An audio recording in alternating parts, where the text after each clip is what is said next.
ये हमारा मैट्रिक्स है, ठीक है। और मैट्रिक्स में हमारा ये एलिमेंट है A11, ये हमारा एलिमेंट है A12, ये हमारा एलिमेंट है A13, ठीक है। और ऐसे ये इन्फिनिटी हो सकता है। फिर से जो हमारा दूसरा रो है वो क्या है, तो उसमें एलिमेंट A21 है, तीसरा क्या है तो A22 है, उसके बाद A23 है, उसके बाद A31 है, उसके बाद A32 है, उसके बाद A33 है। यानी कि ये एलिमेंट है और ये एलिमेंट का क्या है, सिंबल है और ये उसका प्रॉपर्टी है, यानी कि प्रॉपर प्रॉपर जो इसका मतलब डिफिनेशन है वो कहो तो ये है, ठीक है। यानी कि इसको किस प्रकार से मैट्रिक्स को व्यक्त व्यक्त किया जाता है, किस प्रकार से सूचित किया जाता है, ये इसका सिंबॉलिक वैल्यू है, ठीक है।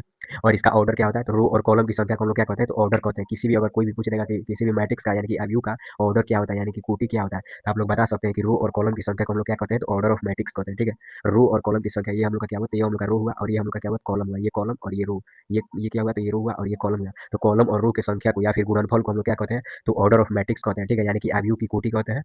और आयु की कोटि इसका हम लोग पूरा बताया हूँ कि आई बराबर हम लोग का क्या होता है, आई क्रॉस जे और ऑर्डर को किससे सूचित किया जाता है, तो ऑर्डर को आई क्रॉस जे से सूचित किया जाता है, या फिर ए क्रॉस बी से सूचित किया जाता है, या फिर किससे सूचित किया जाता है, तो एम क्रॉस एन से सूचित किया जाता है, ठीक है।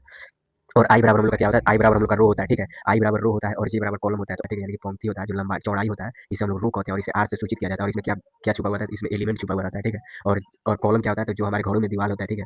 घरों में दीवार होता है या फिर जो घरों में हमारा खंबा होता है, खंबा इस प्रकार से खड़ा होता है, इसे हम लोग क्या कहते हैं, तो इसे हम लोग कॉलम कहते हैं, ठीक है। और कॉलम को किससे सूचित किया जाता है, तो इसको हम लोग सी से सूचित करते हैं, ठीक है। और सी को सी से सूचित करते हैं और इसमें एलिमेंट छुपा रहता है, क्या छुपा रहता है, तो एलिमेंट छुपा रहता है, ठीक है। तो आर बराबर हम लोग आई बराबर क्या होता है, तो रो होता है, जिसे हम लोग हिंदी में क्या कहते हैं, तो पंक्ति कहते हैं, ठीक है। और जे बराबर हम लोग का क्या होता है, तो जे बराबर कॉलम होता है, जिसे हम लोग हिंदी में क्या कहते हैं, तो स्तंभ कहते हैं।